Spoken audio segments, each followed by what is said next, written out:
Our plan is to ensure that over the next 6 months, or as long as it then takes, that we can effectively build a bridge to ensure that Australians, Australian businesses, those who are impacted, we can bring them across that bridge and get them to the other side, which is where on that side the economy is rebounding, Australians' health has been rebounding, and Australian life can go back to what it was.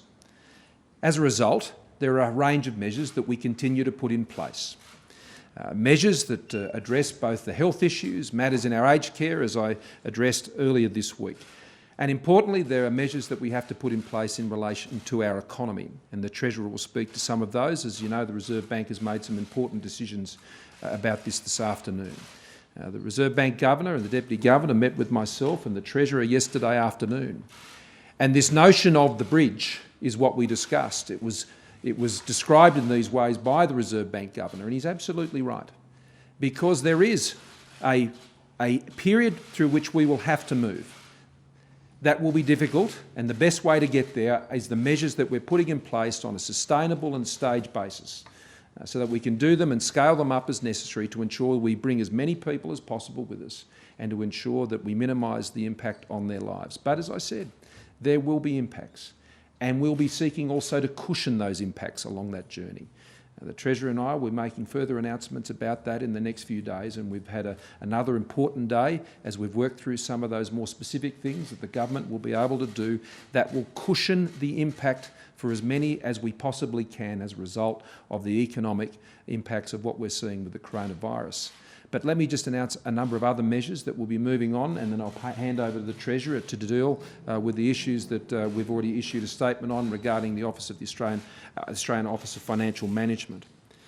After further consultation with the National Security Committee this afternoon, tonight we will be resolving to move to a position where a travel ban will be placed on all non-residents, non-Australian citizens coming to Australia, and that will be in place from 9 p.m.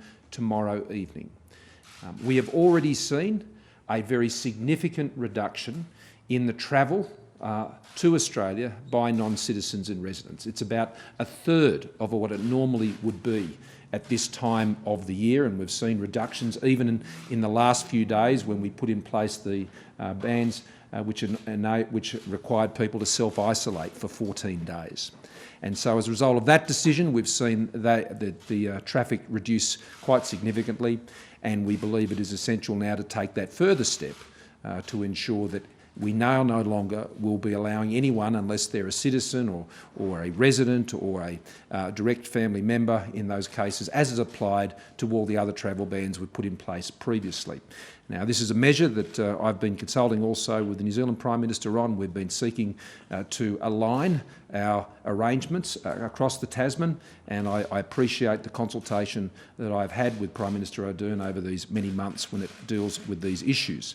This arrangement will enable, over the next 24 hours or so, for people to make other arrangements if they were intending to come to Australia. We won't have people then, in the vast majority of cases, who will find themselves on planes en route here unless they are going along a rather protracted route, and that means they will be able to make other arrangements. Now, for Australians, of course, they will be able to return, and they will be subject, as they already are, to 14-day isolation upon arrival back in Australia. Now, the reason for this decision is consistent with the decisions we've already made on this issue, and that is we now have around 80% of the cases we have in Australia that are either a result of someone who has contracted the virus overseas or someone who has had a direct contact with someone who has returned from overseas. So the overwhelming proportion of cases in Australia have been imported. And the measures we've put in place has obviously had an impact on that, and this is a further measure now that will ensure that that can be further enhanced. I want to thank Qantas also, who are offering to work with us to ensure that they maintain flights from particular parts of the world that can assist Australians to return to Australia, and we'll be working closely with them and those Australians who are overseas, we've been encouraging them to return to Australia.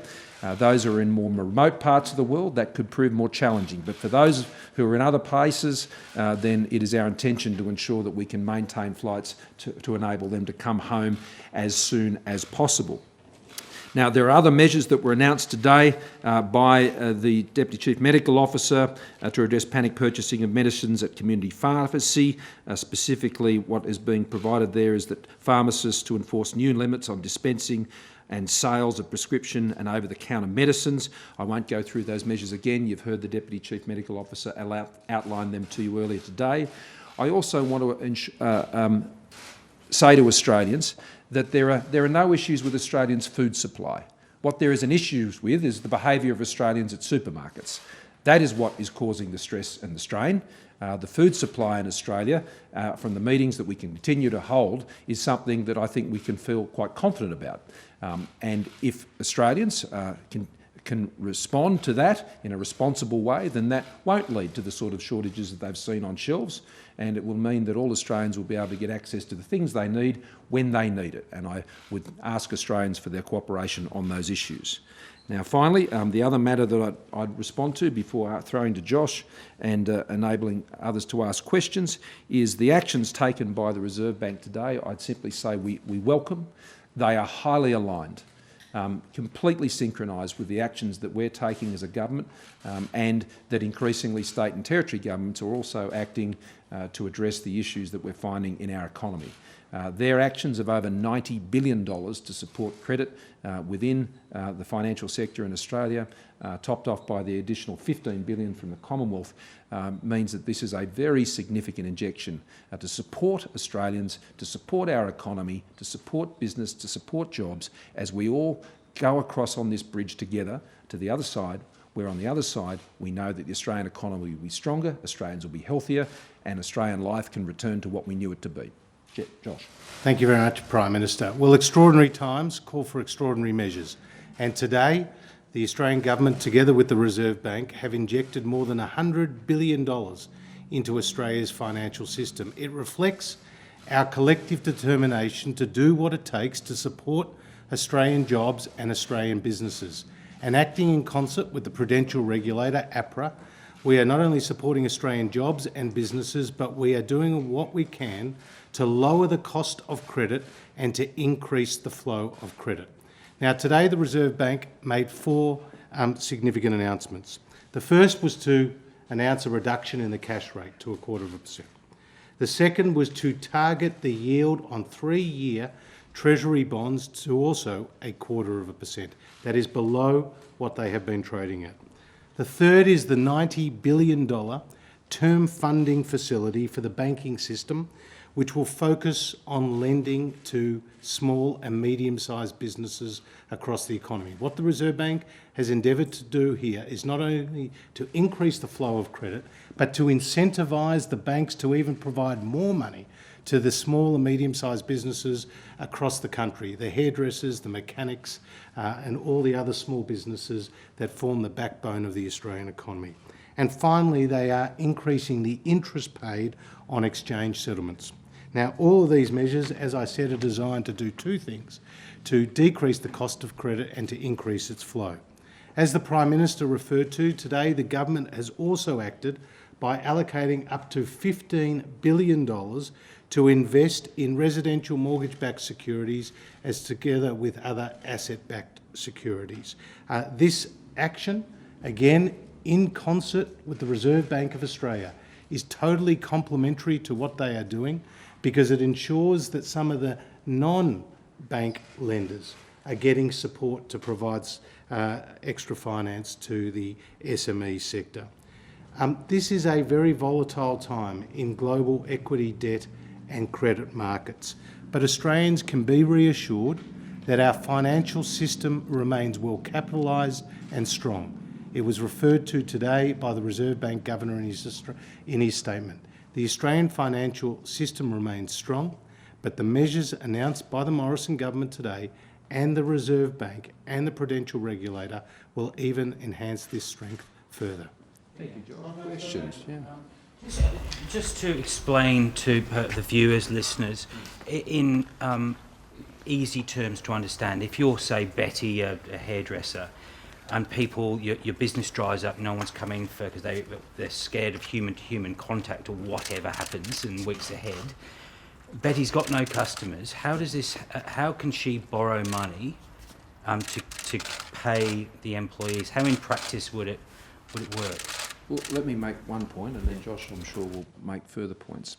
Now, and already what we decided just over a week ago was through the measure that would enable small businesses to get access up to $25,000 in grants. That will support their small business cash flow, and in the case you're talking about, that business would certainly have eligibility when it comes to those payments, and that always can assist. That's not going to cover all the bills, we understand that, but it is going to go some way to provide some assistance, because that payment is actually linked to how many people they employ, ultimately, because it's done through the BAS. What today's announcements do is actually making sure that the banks themselves are in a position to get access to money at a lower cost, which means they're going to be in a better position and stronger position to be supporting small and medium-sized businesses in particular around the country. What they've said today to the banks is, we're going to let you get money at a much lower cost, and you know, if you go and help them support small business, you'll be able to get more money at a lower cost. When the banks can get it at a lower cost, then obviously that's good for those who are in a position to seek it. Now, not every business is going to be in that situation, and we will have more to say about the broader measures that we want to put in place to cushion the blow and to support small business and to support individuals directly impacted by the coronavirus economic impacts. Josh? Well, thanks, Prime Minister. Well, the interests of small business and the banks are aligned.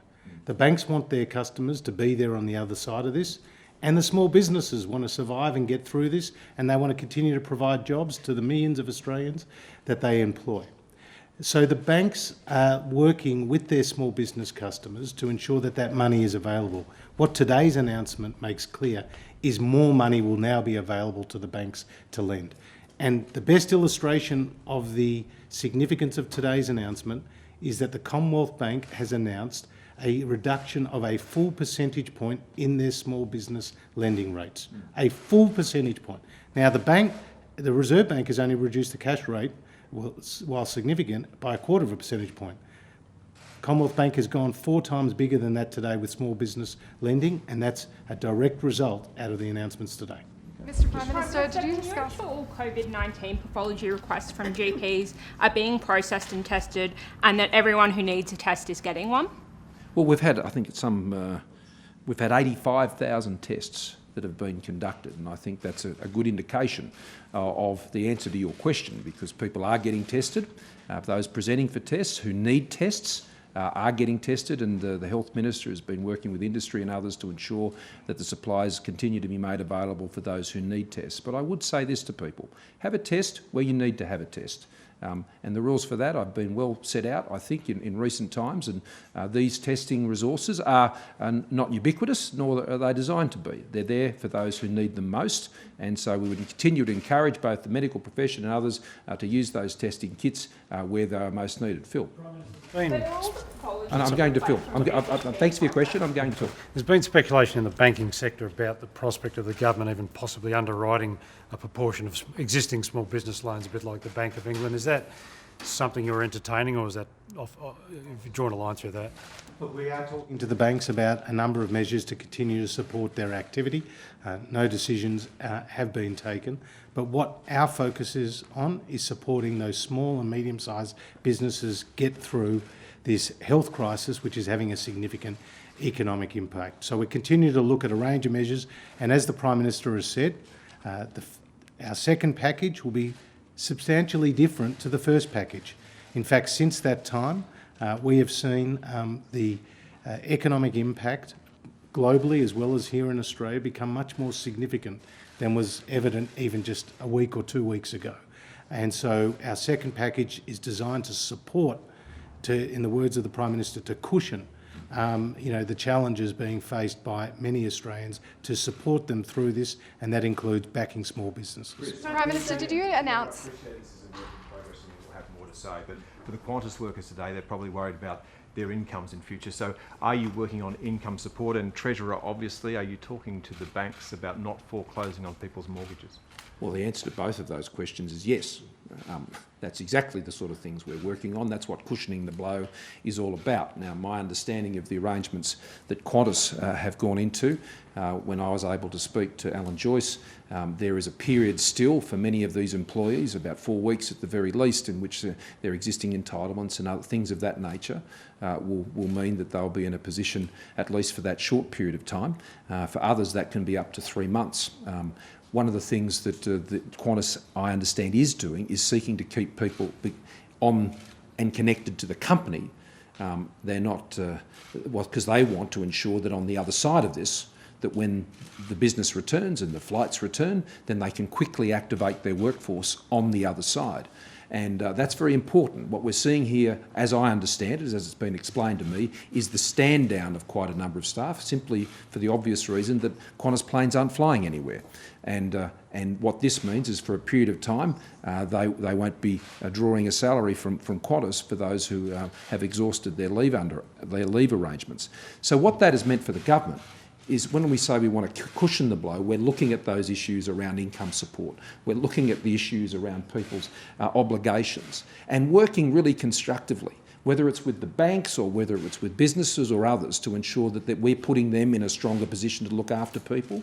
And where they're not in a position to be able to do that, then the government is stepping up where they can to try and cushion that impact as much as we responsibly can. But Josh? Well, thanks, PM. Chris, talking to the banks day and night about what can be done to bridge the circumstances that many Australians find themselves in to that point of recovery. And that includes for the banks to be very generous towards their customers at this difficult time, because it's in the bank's interests, it's in the economy's interests, it's in Australia's interests that the banks stand by their small business customers. Prime Minister, New Zealand's announced that it's also closing its borders to citizens. What does this mean? New Zealand's also announced it's closing its border to non-citizens. What does this mean for 1 million Kiwis living in Australia? And did you discuss this with Jacinda Ardern before you made this move today? The New Zealand arrangement, in the same way as it has in the past, doesn't apply to Australians living in New Zealand as New Zealand residents, and equally for New Zealanders who live in Australia as Australian residents. They are the same rules that have applied to all of those travel bans, whether they're imposed for China or Iran or South Korea or Italy. These are the same rules that apply in both countries, and we have worked today to align what we're doing, and I appreciate that openness. Prime Minister.